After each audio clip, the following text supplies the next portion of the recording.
മുഅ്മിനുകളെ, അള്ളാഹുവിന് തഖ്വ ഉള്ളവരായിരിക്കുവാൻ, ഇഹപര ജീവിത വിജയം കരസ്ഥമാക്കുന്നതിന് വേണ്ടി അള്ളാഹുവിൻ്റെ വിധിവിലക്കുകളോട് ജീവിതത്തെ ക്രമപ്പെടുത്തുവാനും ചിട്ടപ്പെടുത്തുവാനും, ജീവിതത്തിലുടനീളം അച്ചടക്കം പാലിക്കുവാനും, മുസ്ലിമുകളായി ജീവിച്ച് അതേ നിലയിൽ മരണപ്പെടുവാനും ആഗ്രഹിക്കണമെന്നും അതിനായി യത്നിക്കണമെന്നും എല്ലാവരെയും ഉണർത്തുകയും ഉപദേശിക്കുകയും ചെയ്യുന്നു.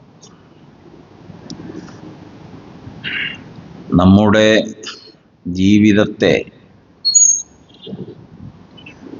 നമ്മുടെ ഇഷ്ടങ്ങൾക്കപ്പുറം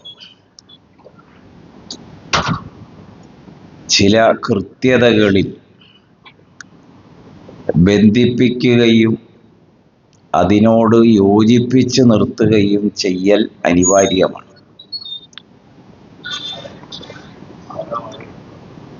അലക്ഷ്യമായ ഏതൊരു ജീവിതത്തിനും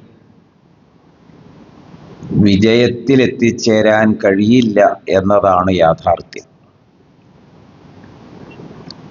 ലക്ഷ്യബോധത്തോടെ ക്രമമായി സമയബന്ധിതമായി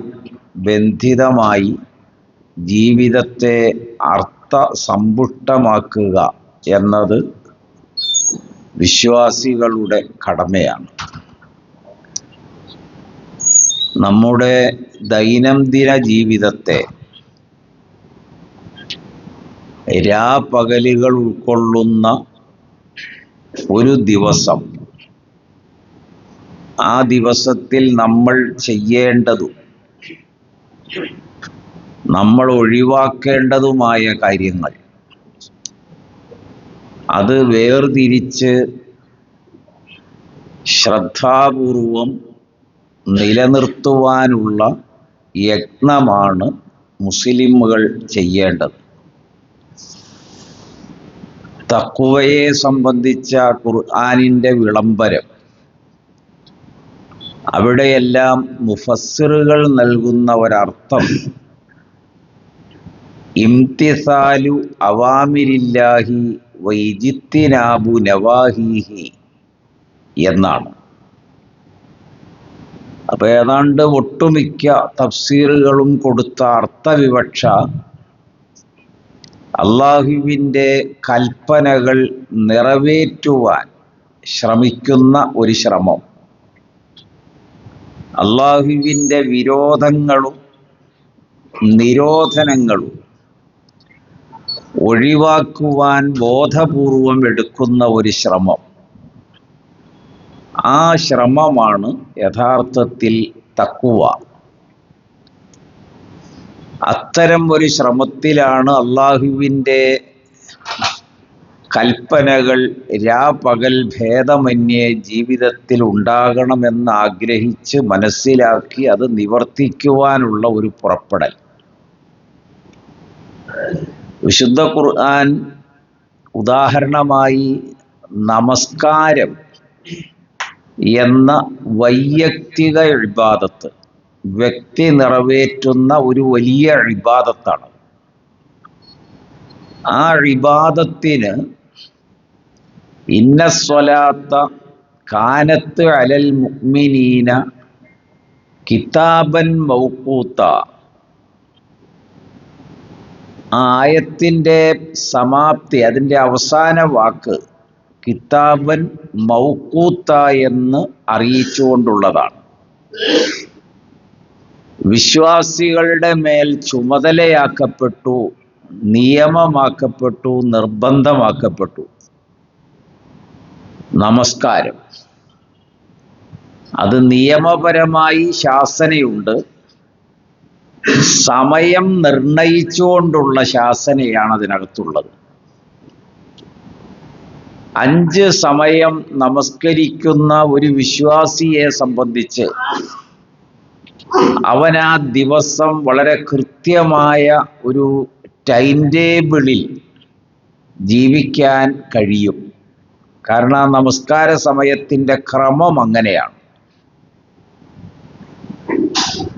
വഅഖിമിസ്സലാത്ത തറഫൈൻ നഹാർ വസുലഫൻ മിനൽ ലൈലി ഇന്നൽ ഹസനാത്തി യുദ്ഹിബിനസ്സയ്യിആത്ത് ദാലിക ദിക്റ ലിദ്ദാകിരീൻ വസ്ബിർ ഫഇന്നല്ലാഹ ലാ യുളീഉ അജ്റൽ മുഹ്സിനീൻ. രണ്ടും പരസ്പരം ബന്ധിതമായ ആയത്താണ്. വഅഖിമിസ്സലാത്ത തറഫൈൻ നഹാർ, പകലിൻ്റെ രണ്ട് അറ്റങ്ങളിലും നമസ്കാരം നിലനിർത്തുക. പകലിൻ്റെ രണ്ടറ്റങ്ങൾ എന്നത് സുബഹിയും പകലിൻ്റെ അവസാനത്തെ അറ്റം അസറുമായിട്ടാണ് നല്ലൊരു ഭാഗം പൂർവിക മുഫസ്സിറുകൾ, തഫ്സീറിൻ്റെ ഇമാമുകൾ വിവരിച്ചിട്ടുള്ളത്. കാരണം മഗ്രിബ് രാത്രിയുടെ തുടക്കത്തിലാണ്, ഇശാഉം രാത്രിയുടെ തുടക്കത്തിലാണ്. വസുലഫൻ മിനൽ ലൈൽ, രാത്രിയുടെ യാമങ്ങളിലും നമസ്കരിക്കുക. അപ്പൊ ഈ നമസ്കാരത്തെ സംബന്ധിച്ച് അള്ളാഹു വിളംബരം ചെയ്തപ്പോൾ പകലിൻ്റെ രണ്ടറ്റമാണ് എടുത്തു പറഞ്ഞത്, പിന്നെ രാത്രിയുടെ യാമങ്ങളും. അവസാനം ഇത് അതിൻ്റെ ഫലവും ഗുണവും ആ ആയത്തിൽ വിവരിക്കുന്നു. ഏറ്റവും പ്രധാനം, നമ്മൾ പറഞ്ഞ ആദ്യത്തെ വാക്കിലേക്ക് മടങ്ങി വന്നാൽ അള്ളാഹുവിൻ്റെ കൽപ്പനകൾ നിറവേറ്റാനുള്ള ഒരു ശ്രമമാണ് തഖ്വ എന്ന് സൂചിപ്പിച്ചല്ലോ. നിരോധനങ്ങൾ ഒഴിവാക്കാനുള്ള ഒരു ബദ്ധശ്രദ്ധമായ തീരുമാനവുമാണ്. അങ്ങനെ ഒരു നിർദ്ദേശം വന്നപ്പോൾ ഷുഐബ് അലൈഹിസ്സലാമിനോട്, സൂറത്ത് ഹൂദിലാണ് ഈ രണ്ടായത്തുള്ളത്, ജനങ്ങൾ ചോദിച്ച ഒരു സംശയം, ഖാലു യാ ഷുഐബു അസ്വലാത്തുക തഉമുറുക അൻ നത്റുക മാ യഅ്ബുദു ആബാഉന ഔ അൻ നഫഅല ഫീ അംവാലിനാ മാ നശാ ഇന്നക ലഅൻതൽ ഹലീമുർ റഷീദ്. അല്ല ഷുഐബേ, നീ നിർദ്ദേശിക്കുന്ന ഈ നമസ്കാരം കൽപ്പിക്കുകയാണോ? ഈ നമസ്കാരം നിർവഹിക്കുന്നത് വഴി ഞങ്ങൾ തുടർന്നു പോന്ന ഇബാദത്തുകളുണ്ട്, ഞങ്ങളുടെ കാർന്നവന്മാരായിട്ട്, പിതാക്കളുടെ പിതാക്കൾ, ഇങ്ങനെ തലമുറകളായിട്ട് ഞങ്ങൾ നിറവേറ്റിപ്പോന്ന ആരാധനാ രീതികൾ അന്നെത്തുറുക്ക, ഞങ്ങൾ ഒഴിവാക്കണമെന്ന് നിർദ്ദേശിക്കുകയാണോ നിന്റെ ഈ നമസ്കാരം? അള്ളാഹു വിലക്കിയത് എന്തൊക്കെയാണോ അത് ഒഴിവാക്കാനുള്ള ഒരു പഠനവും ബോധപൂർവമായ ശ്രമവുമാണ് തഖ്വയുടെ രണ്ടാം വശം.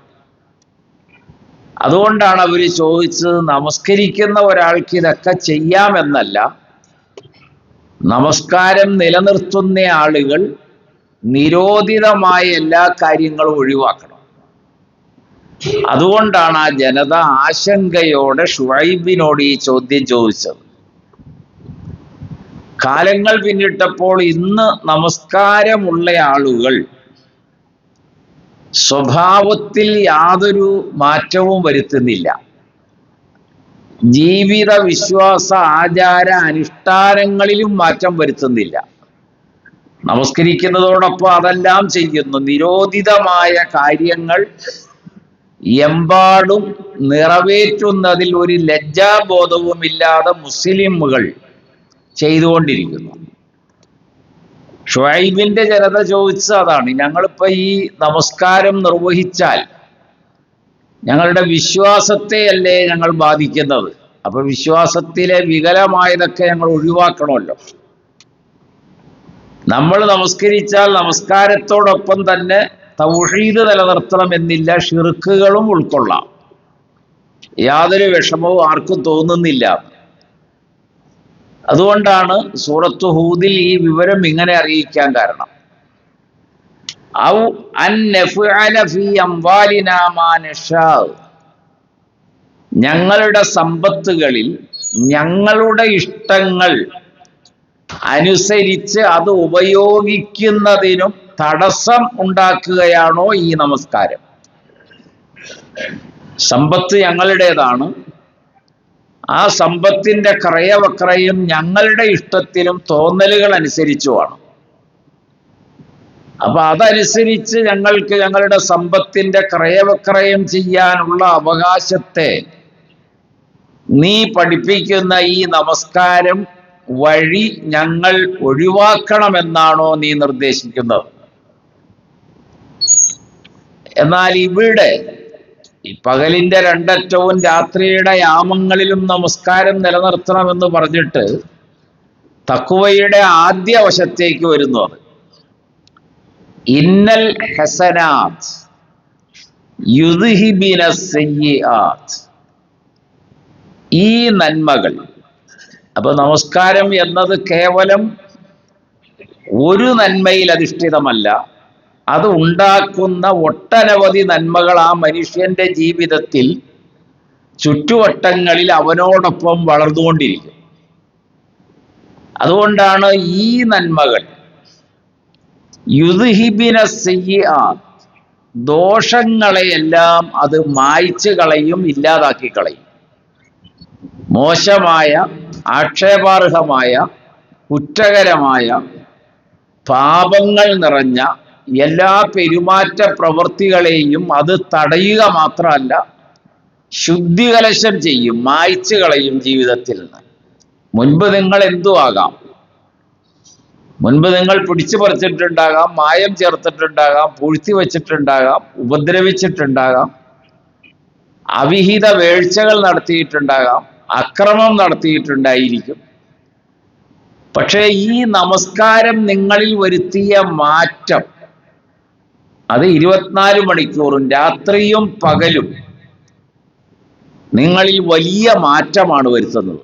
ആ മാറ്റമാണ് പിന്നെ ജീവിതത്തിൽ ഒരിക്കലും മുൻകഴിഞ്ഞ ജീവിതത്തെ ശുദ്ധികലശം ചെയ്യുകയും ബോധപൂർവം ഇനിയുള്ള ജീവിതം ഈ അർത്ഥത്തിൽ മുന്നോട്ട് പോകണം എന്ന് ചിന്തിക്കുകയും ചെയ്യാൻ പ്രേരണ നൽകുന്നു ഈ നമസ്കാരം.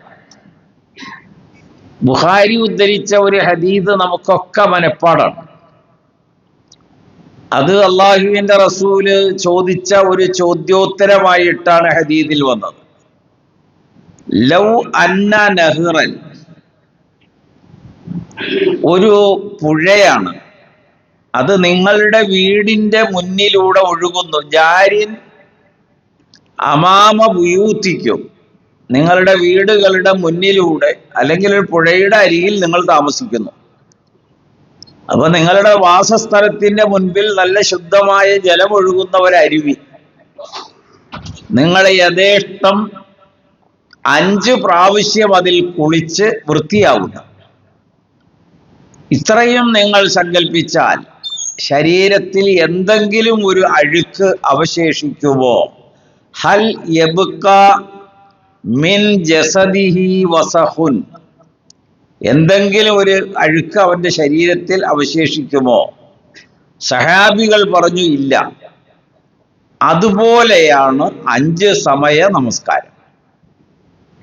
അപ്പം നമ്മുടെ ജീവിതത്തെ അടിമുടി ശുദ്ധീകരിക്കുന്നു എന്നാണ് ഈ പറഞ്ഞതിൻ്റെ അർത്ഥം. അത് കാഴ്ചപ്പാടുകളും ചിന്തയും മറ്റിതര പ്രവർത്തനങ്ങൾ, സ്വഭാവങ്ങൾ, പെരുമാറ്റങ്ങൾ, ഇതിലെല്ലാം വലിയ മാറ്റം വരുത്തും. ഉമർ റളിയല്ലാഹു അൻഹു പറഞ്ഞ ഒരു വാക്ക് സഹീഹുൽ ബുഖാരിയിൽ ഇപ്രകാരം നമുക്ക് വായിക്കാം: മുൻപ് ഞാൻ ആരെയും ഭയന്നിരുന്നില്ല, ഞാൻ ആരുടെയും മുൻപിൽ താഴ്ന്നിരുന്നുമില്ല, ഞാൻ ഏതിനെയും വളരെ ഗൗരവപൂർവം ഇടപെട്ടിട്ട് മാറ്റാൻ ശ്രമിക്കും. പക്ഷെ ഇന്ന് ഞാൻ അങ്ങനെയല്ല. എന്നെക്കുറിച്ച് ഒരു ആക്ഷേപം അള്ളാഹു ഖുർആനിൽ അവതരിപ്പിച്ചാൽ എന്നേക്കും എൻ്റെ ജീവിതം നഷ്ടപ്പെട്ടു എന്നാണല്ലോ. അതുകൊണ്ട് ഏത് സമയവും ഞാൻ ഭയപ്പെടുന്നത് എന്നെ സംബന്ധിക്കുന്ന പ്രതിപാദനം നന്നായിരിക്കാൻ ഞാൻ എത്രത്തോളം ശ്രമിക്കണമോ ആ ശ്രമത്തിന്റെ വഴിയിലാണ്. മഹാനായ ഉമർ റളിയല്ലാഹു അൻഹുവിന്റെ വാക്കുകളാണ്. മുൻകഴിഞ്ഞുപോയ കാലഘട്ടത്തിൽ ജീവിച്ചിരുന്ന ആബാലവൃദ്ധം ജനങ്ങൾ വിശ്വാസം ഏറ്റെടുത്തു കഴിഞ്ഞിട്ട് അത് രഹസ്യത്തിലും പരസ്യത്തിലും രാത്രിയും പകലും അവർ ഏറ്റവും നല്ലവരായി മാറാനുണ്ടായ ശക്തമായ പ്രചോദനത്തിന്റെ പ്രേരണ അവർ അനുഷ്ഠിച്ചു പോന്ന നമസ്കാരമാണ്. അതുകൊണ്ടാണ് ഖുർആൻ ഇന്നൽ ഹസനാത്തി യുദ്ഹിബിന സയ്യാത്ത്, തിന്മകളെ അത് മായ്ച്ചു കളയും, ഇല്ലാതാക്കി കളയും. ദാലിക ദിക്റാ ലിദ്ദാകിരീൻ, ഇത് ഒരു ഓർമ്മപ്പെടുത്തലാണ് ഓർക്കാൻ ശേഷിയുള്ളവർക്ക്. ഇതൊരു സതുപദേശമാണ്, അംഗീകരിക്കാൻ മനസ്സുള്ള ആളുകളോടുള്ള ഒരു സതുപദേശമാണ് അള്ളാഹു ഈ വചനത്തിൽ ബോധ്യപ്പെടുത്തിയത്. അപ്പൊ 2-3 കാര്യങ്ങൾ ഈ ആയത്തിൽ അള്ളാഹു പറഞ്ഞു. അതിലൊന്ന്, നിയമപരമായ ശാസനയ്ക്ക് വിധേയമാണ് നമസ്കാരം. 2, അതിനൊരു സമയം നിർണയിച്ചിട്ടുണ്ട്. അത് നമ്മുടെ ജീവിതത്തെ ചിട്ടപ്പെടുത്തലാണ് നമസ്കാര സമയം നിർണയിച്ചതിൻ്റെ പിന്നിലെ പൊരുള്. 5 സമയവും അതിൻ്റെ ദൈർഘ്യതയോടുകൂടി അല്ലെങ്കിൽ ഹ്രസ്വമായ സമയമാണെങ്കിൽ അത് വിവരിച്ചുകൊണ്ട് അള്ളാഹുവിൻ്റെ റസൂല് പറഞ്ഞു, ഈ സന്ദർഭത്തിലാണ് നമസ്കരിക്കേണ്ടത്. ഇതിനിടയിൽ ഓരോന്നിനും നിർണയിച്ച സമയത്തിന്റെ ആദ്യാവസാനം വ്യക്തമാക്കിയ ശേഷം നിങ്ങൾ ഇപ്പോൾ ഈ കേട്ട ഈ സമയങ്ങളുടെ മധ്യേ ആയിരിക്കണം നമസ്കാരം. എന്തിനാണ് നമസ്കരിക്കുന്നത് എന്ന ചോദ്യത്തിന് മൂസ അലൈഹിസ്സലാമിന് നൽകിയ മറുപടി ഖുർആനിൽ വന്നിട്ടുണ്ട്. അത് തന്നെയാണ് നമുക്കുള്ള മറുപടി, അഥവാ നബിയുടെ ഉമ്മത്തുകൾക്കും. വ അഖിമിസ് സ്വലാത്ത ലിദിക്രി, എന്നെ നിങ്ങളുടെ മനസ്സിൽ ഒരു വിചാരത്തിലല്ല, ശരിക്കും ബോധപൂർവം ഓർക്കുന്നതിന് സഹായത്തിന് വേണ്ടിയാണ് നമസ്കരിക്കാൻ പറഞ്ഞത്. അള്ളാഹുവിനെ ബോധ്യതയിൽ ബോധപൂർവം നമ്മൾ ഓർക്കുകയാണെങ്കിൽ നമ്മൾ സമൂലം ശുദ്ധീകരിക്കപ്പെടും എന്ന കാര്യത്തിൽ യാതൊരു തർക്കവുമില്ല. പിന്നെ നമുക്കതല്ലാത്തതൊന്നും പറയാൻ കഴിയില്ല, പ്രവർത്തിക്കാൻ കഴിയില്ല, അക്രമവാസന ഒച്ചപ്പെടുത്താൻ കഴിയില്ല, ശത്രുതാ മനോഭാവം ഉണ്ടാവില്ല. കാരണം അള്ളാഹുവിൻ്റെ സാന്നിധ്യത്തെയാണ് അവൻ ഓർക്കുന്നത്. അതുകൊണ്ടാണ് നമസ്കാരം അഖിമിസ് സ്വലാത്ത ലിദിക്രി, എന്നെ ഓർക്കുന്നതിന് വേണ്ടി സദാസമയം. ഏതെങ്കിലും ഒരു നമസ്കാര സമയത്ത് അല്ലാഹു അക്ബർ മാത്രമല്ല, അതിനപ്പുറവും 7 വിഭാഗം ആളുകളെ പ്രതിപാദിച്ച അർശിന്റെ അവകാശികൾ എന്ന് പ്രഖ്യാപിച്ച അള്ളാഹുവിന്റെ റസൂലിന്റെ ഒരു വചനം അള്ളാഹുവിനെ ഏകാന്തതയിൽ, അത് രഹസ്യത്തിലും പരസ്യത്തിലും രാത്രിയിലും പകലും